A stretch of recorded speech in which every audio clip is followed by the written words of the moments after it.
Hi again, welcome back to True Crime with Lena. This is the case of Skylar Neese. Skylar Neese was 16 years old. Everyone can remember being that age. She was a normal teenager. She did some things that her parents probably wouldn't approve of. She broke some rules like other kids her age usually do. But no one would have ever expected that her simple teenage rule breaking would lead to such tragic consequences. Skylar climbed out of her bedroom window in Star City, West Virginia at 12:30 a.m. on July 6, 2012 to meet up with two girls. She thought these two girls were her best friends. Their names were Rachel Schoaf and Sheila Eddy.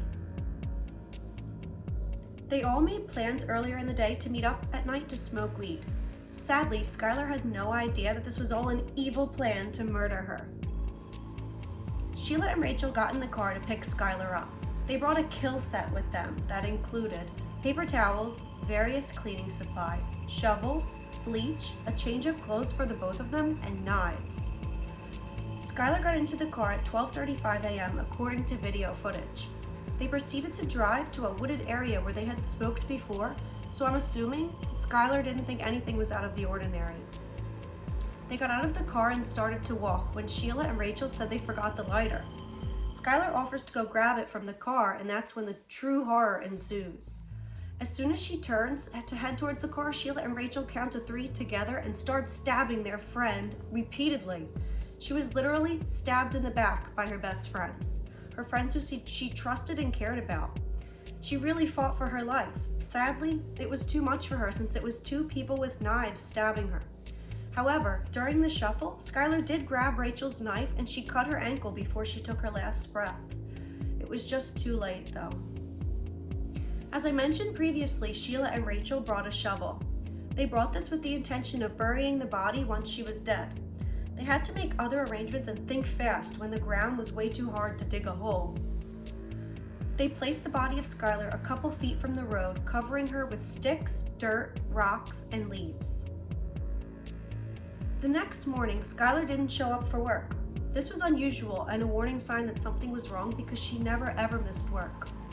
Her parents knew that she didn't run away because she left her phone charger and other necessities that she never would have left behind. Something else really disturbing about this case is that Sheila wrote on Twitter months after the murder, "We really did go on 3, which we find out that meant that they stabbed her after counting to 3 like they had planned. They also wrote these rest in peace posts about Skylar.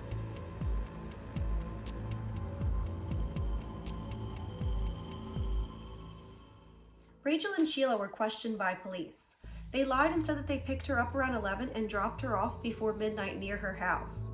The investigators found this to be false because of surveillance cameras nearby showing the actual time they picked her up and that she never was dropped off.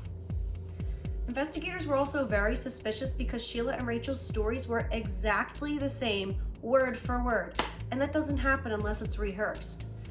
But surprisingly, they didn't have enough evidence to make an arrest. In January, Rachel had a breakdown and her mother called 911. Soon after the police came, she confessed and said that the two had stabbed Skylar. She revealed that the evil plan originated in science class with Sheila a month prior to the murder. Rachel agreed to lead authorities to the body in a wooded area right over the border to Pennsylvania. Police really needed to know why these girls would do something like this. They simply gave an answer that they didn't want to be friends with her anymore. And they said, "We didn't like her anymore." An officer from Star City Police Department said that she thinks the two murdered the friend for the thrill of it. Skylar's father has said that the 3 were inseparable, but in the last few days leading up to her murder, Skylar had seemed upset about things and wrote on social media, "Sick of being effing home. You doing stuff like this is why I can never completely trust you. Thanks, friends. Love hanging out with you all too."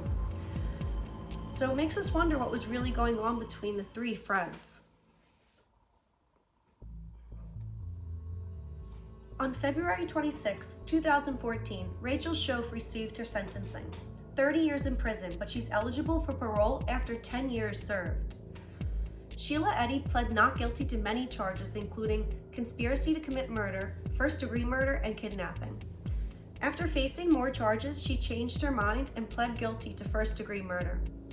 It's reported that she showed no remorse for the killing. She refused to apologize to the family. She seemed to have no regret at all. She received a sentencing of life in prison with mercy, which means that she's eligible for parole after just 15 years. Skylar's family has said that they want her to be remembered for who she was as a person and not by the way her life ended. She had an infectious laugh and a heartwarming smile. She was a compassionate, driven teenager that loved everyone and everything. She truly loved life. A law was passed in her honor in 2013 in West Virginia called Skylar's Law. This law enables an Amber Alert to be issued for anybody who is in danger, not just those that are kidnapped. So what do you guys think of this? It breaks my heart to think about. It's just so upsetting. As a young woman, only 16 years old, she had her whole life ahead of her. I just really can't imagine what Skylar was thinking when all of this happened. She was probably so shocked and confused.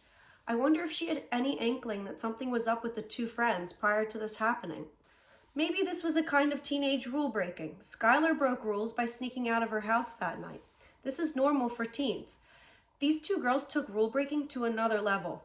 What probably started out as a joke somehow got serious in these teenage girls' minds.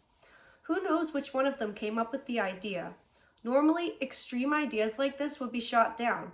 But somehow these two girls were toxic. One accepted the other's very bad idea. And now, this idea became a plan. And somehow they executed that plan. They assembled the kill kit. They chose a time and a place. You would think that had either had a second thought at any time, that the plan would have been shelved. Instead, these two fed off each other. Nobody ever said no, and not saying no set this all in motion. Let's be clear, I don't want to excuse any of this behavior. I want to understand it. There's no good reason for any of this to happen. This wasn't about greed. It wasn't a crime of passion. Instead, it was calculated murder, done because no one had the sense to stop it. Do you guys think this is what it was about? Do you think that the punishment fits the crime? I don't.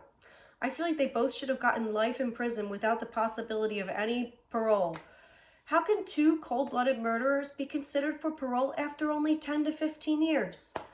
I know these girls were young, but this was not a youthful crime. In many ways, it's the most horrible crime you can imagine. It is a murder done for no good reason. It was done by people who didn't have the sense to see how horrible it was. In many ways, this kind of crime is more evil than a crime done for an actual reason, even if those reasons are bad ones. So that's all for this case. Thank you for watching True Crime with Lena. I would love to hear your thoughts in the comments. Please, please, please share, like, subscribe if this interests you. Tell a friend if you think somebody would be interested by it. I really appreciate it. Goodbye until next time.